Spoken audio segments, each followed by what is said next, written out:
राधे राधे दोस्तों, कैसे हैं आप सब लोग। मैं सपना वर्मा स्वागत करती हूँ फिर से आपका अपने नई वीडियो में।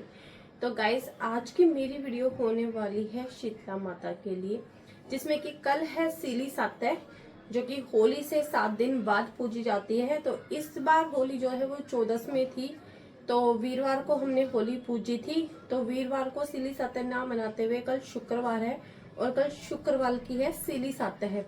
ये सबके घर में आई थिंक पूजी जाती है। ये हमारी ग्राम देवी होती है, जिसको कोई सोमवार को भी धोख लेता है, कोई इसको 7वें दिन धोखता है, जिसको सीली सातय बोला जाता है। वो तो धोखी जाती है होली पूजने के 7वें दिन, और जो सोमवार होता है उसमें ऐसे दुखती है कि जैसे होली किसी भी दिन की हो, लेकिन उससे ऊपर सोमवार नहीं जाता है। वो सोमवार को ही दुखती है, ऊपर से सोमवार नहीं जाता कि एक सोमवार चला गया दूसरे सोमवार को धोख दी, ऐसे नहीं होता। लेकिन कई बार ऐसी हो जाती है कि कोई मजबूरी भी हो जाती है, किसी वजह से भाई नहीं धोख पाते, तो हम सीली सातय को 14 वाले दिन भी धोख लेते हैं। लेकिन कल सीली सातय, तो मैं कर रही हूँ सीली सातय की तैयारी, जिसके लिए मैं बनाऊंगी भोजन। अभी मैंने घर में सबको खाना वगैरह खिला दिया है। खाना खिलाने के बाद नहा धोकर मैं हो गई हूँ तैयार। गैस की कर दी है मैंने पूरी तरह से सफाई। ये है यहाँ पर गुड़। तो हमारे यहाँ पर तो बनते हैं गुलगुले, किसी के घर पे पूड़े भी बनते हैं, किसी के घर पे पूरियां वगैरह भी बनती है। तो हमारे यहाँ पे गुलगुलों से पूजी जाती है और मीठे चावल से पूजी जाती है। तो अभी कर रहे हैं हम गुलगुले और मीठे चावल की तैयारी। हाँ, मैं कर रही हूँ चावलों की तैयारी, जिसके लिए मैं अंदाजे से चावल ले रही हूँ। वैसे थोड़े से ले लेंगे हम चावल, और इसी के साथ थोड़ा सा जाएगा दलिया, जिसे बोलते हैं ना मीठे दलिये से माता धोखी। तो ये देख लो, थोड़ा सा अंदाजे से लिया मैंने दलिया। कर लेते पहले एक बार अच्छे से वॉश। चावलों को अच्छे से वॉश करने के बाद इसके अंदर डाल दिया है मैंने अच्छी सी मात्रा में पानी, जिससे कि चावल काफी अच्छे से बॉईल हो जाए और गल भी जाए। तो इनको रख देते हैं बनने के लिए।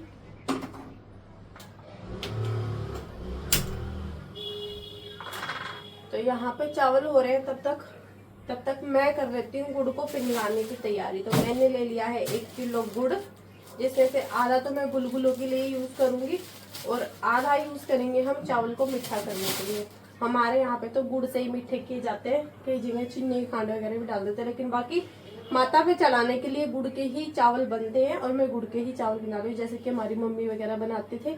तो वैसा ही मेथड में यूज कर रही हूँ, जैसे कि मम्मी ने मुझे सिखाया है कि ऐसे पूजी जाती है। और ये माता जो है सुबह बिल्कुल बिना मुंह हाथ धोए, जैसे हम सोएंगे वैसे ही उठ के पूज के आनी होती है। ना हम मुंह हाथ धो सकते, ना कुछ लगा सकते, जो कपड़े पहन के हम रात को सोते हैं बिल्कुल वैसे ही ये पूज के आनी होती है। तो इसीलिए मैंने अभी नहा धो के तब मैं इनका खाना बना रही हूँ सबको। और ये पानी चढ़ाया है मैंने गुड़ के लिए, इसमें डाल देंगे हम गुड़, ताकि गुलगुलों के लिए। तो गाइस, एक तरफ चावल बॉईल हो रहे हैं और एक तरफ मैंने गुड़ की चाशनी बनने के लिए रख दी है।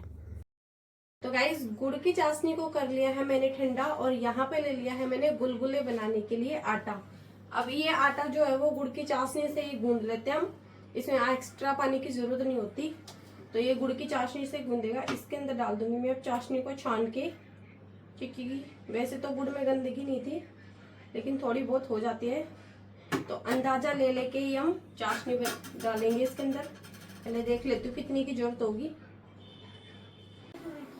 तो गाइस, यहाँ पर सरसों का तेल हो गया है गरम, और बैटर मैंने कर लिया है तैयार। अब इसके अंदर डाल लेते हैं हम गुलगुले बनने के लिए। तो गाइस, एक तरफ गुलगुले बनकर हो गए हैं तैयार, और इतने में ही चावल भी अच्छे से पक गए थे। तो इसके अंदर डाल दी है मैंने गुड़ की चाशनी। इसको अच्छे से मिक्स करके रख देंगे, सुबह तक चावल जो चाशनी को अच्छे से पी लेंगे। तो गाइस देखो, ये बना दिए हैं गुलगुले, यहाँ पर इनको ढक के रख दिया है। और ये है हमारे मीठे चावल। और यहाँ पर हमारे यहाँ पे है ना 5 मतलब ऐसे जाती है आटे की बना के, जैसे किसी के घर पे खेल खिलौने भी बन के जाते हैं, जिसे हाथी घोड़ा वगैरह कुछ बना देते। लेकिन हमारी मम्मी जो है वो ऐसे कुड्डी सी बना देती थी आटे की।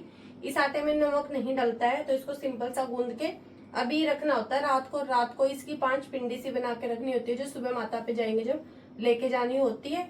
और साथ में भीगेगी चने की दाल और बाजरा।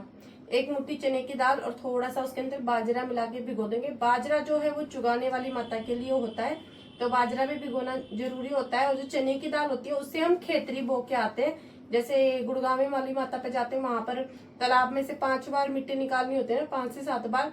तो वो इसीलिए होती है कि यहाँ पर हम मतलब किसी भी जगह पे पानी डाल के, वो मैं आपको सुबह भी दिखा दूंगी, बाकी उस चने की दाल से खेतरी बोएंगे। तो अभी फिलहाल तो मैं आटा गूंद के बना लेती हूँ 5 पिंडियां, वो मैं आपको दिखाती हूँ।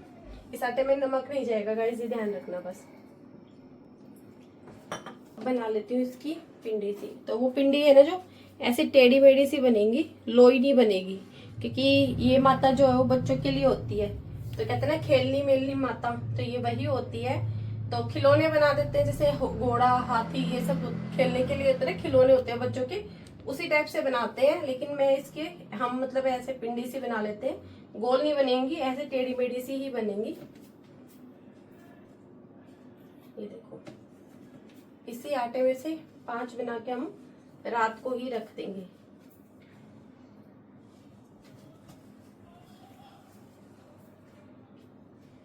उंगलियों के निशान जरूर होने चाहिए इनके ऊपर। ये देखो, तो ये 5 पिंडी बना दी है मैंने सुबह ले जाने के लिए। इनको हम कल सुबह ले जाएंगे, अभी रख देते हैं। अब मेरा सारा ही काम हो गया।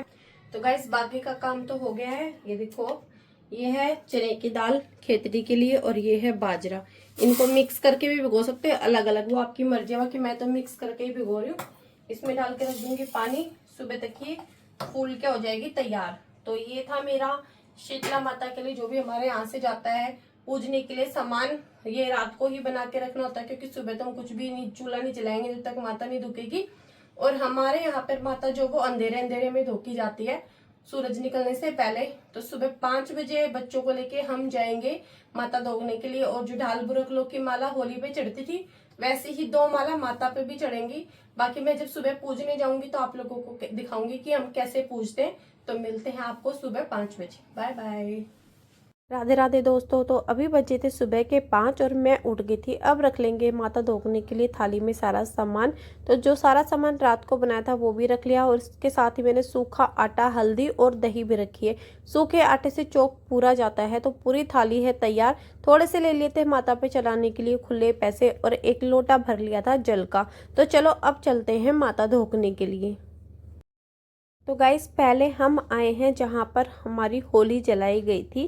पहले यहाँ पर धोखा जाता है और उसके बाद चौराहे वाली माता को धोने के लिए चौराहे पे जाना होता है। तो यहाँ आकर मैंने ईंट पानी डाल के रख लिया है चौक पूर के। इसके ऊपर सूखे आटे की पहले 7 कुंडी लगाई जाएंगी और उसके बाद चढ़ाया जाएगा जो रात को सामान बना था वो सारा एक एक करके। और यहाँ पर धोने के बाद फिर चलेंगे हम चौराहे वाली माता पे। होली माता का स्थान पूजने के बाद हम आ गए थे चौराहे वाली माता पे, और यहाँ आकर हमने करी है चौराहे की पूजा। तो पहले डाल लिया था पानी, उसके बाद पूर दिया है चौक, और बाकी सारा सामान हम यहाँ पर चढ़ा देंगे। और गुड़गावे वाली माता से अपनी गलती भूल चूक की माफी मांगने के बाद बच्चों को भी लगा दिए हैं तिलक। यह माता बच्चों की होती है, तो बच्चों को इस पूजा में जरूर लाना चाहिए। तो यहाँ पर सारा सामान चढ़ा के मनस दिया था मैंने। धोक लगाकर हमारी पूजा होती है संपन्न। अब चलते हैं खेतरी बोने, जिसके लिए पानी छिड़ककर रात को भिगोई हुई चने की दाल और बाजरे को यहाँ पर डाल दिया था, और 7 बार मिट्टी की तरह इसकी क्यारियां बना देंगे। तो यहाँ पर क्यारियां बनाने के बाद हमारी पूजा होती है संपन्न। पूजा के बचे हुए पानी से अपने घर की चौखट को सहलाना बहुत शुभ माना जाता है। तो चौखट को सहलाकर हम आ गए हैं अंदर। तो गाइस अभी माता धो के आ गए हैं। तो हमारे यहाँ पे तो देखो गाइस ऐसे धोकी जाती है। बाकी सबकी अपनी मान्यताएं होती हैं, सबकी अपनी आस्थाएं होती है। किसी के यहीं पे कैसा रिवाज होता है, किसी के यहाँ पे कैसा रिवाज होता है। बाकी जैसे हमें सिखाया गया है शुरू से ही, मैंने वैसे धोके और वैसे ही आपके साथ शेयर करी है। तो अगर आप लोगों को आज की वीडियो अच्छी लगी है तो चैनल को लाइक शेयर सब्सक्राइब करना मत भूलना। मिलते हैं आप लोगों से नेक्स्ट वीडियो में। जय श्री श्याम आप सभी को।